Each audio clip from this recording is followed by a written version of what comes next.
Hello survivors and welcome to another Walking Dead Road to Survival video. In this video I'm going to be going over the new status effect, which is going to be Infection. It is on one of the newer characters, which is Mr. Jones. He is the character from the current event and he has got Infection as part of his rush. But we'll go over how Infection works and why I think it isn't as great as people are seemingly making out. So if we go across to the forums, there is a post that's been put up and it says, "Hello survivors, today we're going to discuss a new status effect that has just entered the game on Mr. Jones. Let's do a quick rundown of what the ability does so you can properly play around it. Infection. After a specified amount of turns, the affected character is automatically killed unless healed for a specified total of HP percentage prior to the duration expiring.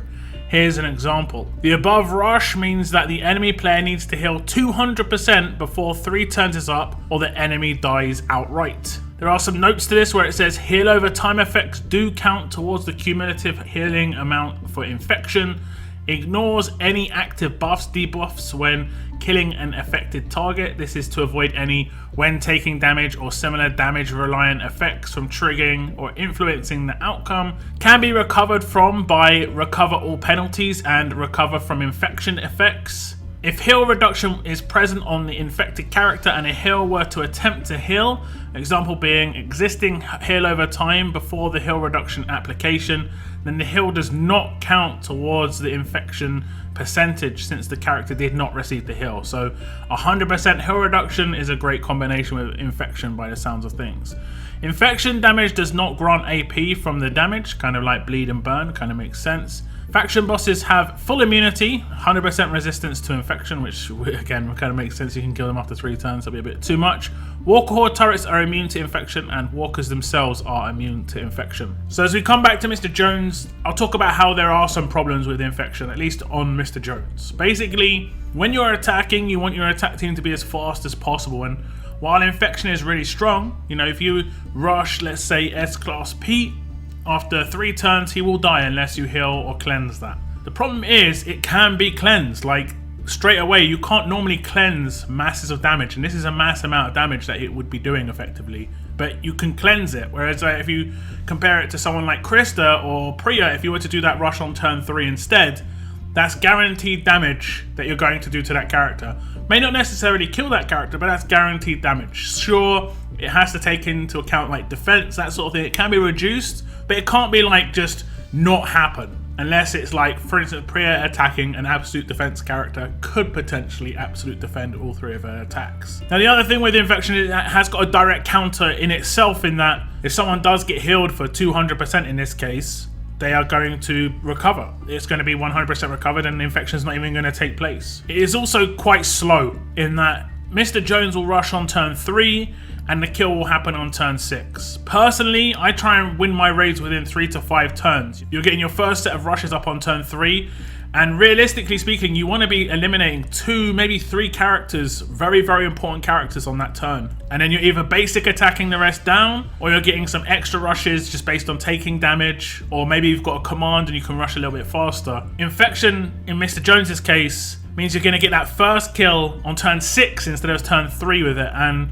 I'm not really so sure about that, if I'm honest. I think Infection was brought in to try and make it so that characters would be viable as 6 stars because they're not really that viable as damage dealers. Whereas if a character's got Infection, it's a guaranteed kill. It really doesn't matter what their stats are. They're going to be guaranteed the kill as long as the Infection rides out and it doesn't get healed up. But what would have been better would be maybe reduce the amount of healing that was required and reduce the amount of turns. Like 2 turns but 100% heal. I mean, that would still be really hard to do because there aren't very many characters that can heal 100% in that sort of space of time. It's going to require multiple healers on defense teams, and right now I don't really see that many healers on defense teams. You see revives, but not pure healers. I also think the way Infection works is kind of just is not that great. It would have been better if it was actually damage done rather than instant death. So let's say someone has Infection and requires 200% healing. They don't get healed for that 200% healing. They would actually just take 200% damage based on their max HP. So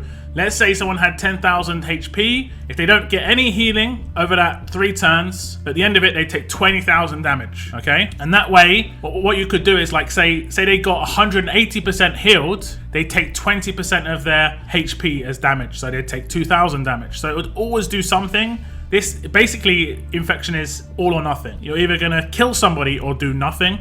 And I think it would be better balanced the way I just said it. So Infection is a bit of a miss. I can see it being really strong in the future. They're going to bring out characters that maybe do Infection to everybody, multiple characters. They're probably going to lower the percentage that requires the heals, but I think once they bring out a character that can be on a defense team, that's where it's going to be an issue, because there are not a lot of attack teams will run healers, and I could see that being a real race against time in terms of being able to kill teams. But I do not think Infection is really needed to be added to the game. I think we've got too many status effects as it is. We just had like 4 or 5 added in the last batch, with all the resist being added with the combat mods. They would have known and been designing Infection at that point as well, and it must be quite obvious that we've just got too many status effects. They've got too many resist possibilities. You can't really counter anything specifically. Like right now, on a lot of teams, it's like the bleed meta. But if you completely counter the bleed meta, you're gonna get wrecked by just like the most basic stuff like stuns and stuff. So right now, I don't think resists are working how they should be, and this is just gonna add to the issues. However, like I said before, it can be full cleansed, and I can see maybe some more cleansed characters coming out in the future. And we may even see some, you know, recover Infection actives, that sort of thing. But we'll have to wait and see. But do tell me what you think about Infection. That's the end of my video. Thank you very much for tuning in. And as always, keep on surviving, guys. Keep on surviving.